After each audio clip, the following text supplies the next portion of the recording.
Good day, everyone. Our names are Ruth and Aisha.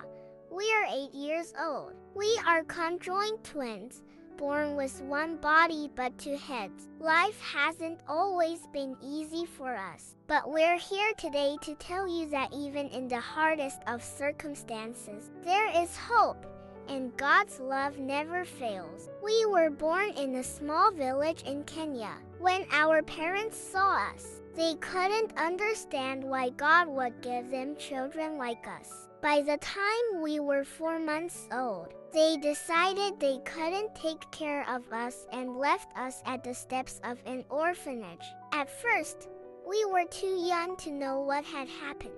The nuns at the orphanage took us in, fed us, and cared for us. They gave us a name and a home, but it was still hard to grow up knowing that our parents didn't want us. For me, Ruth, it hurt to think about why they left us. But for Aisha, who cannot speak but can hear, I know it hurt in ways she couldn't even say. Still, even in our sadness, we found hope in God. One of the nuns, Sister Mary, would always remind us of Jeremiah 29:11.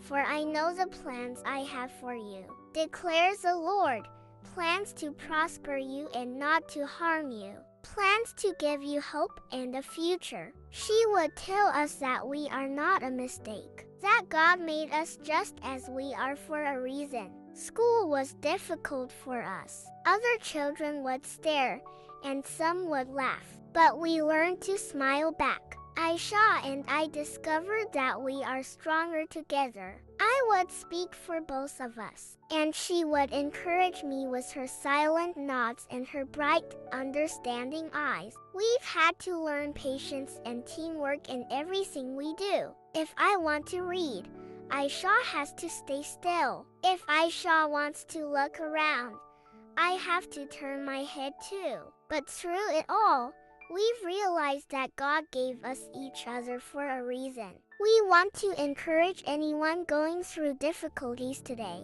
You may feel abandoned, rejected, or like you don't fit in. But remember what it says in Psalm 139:14.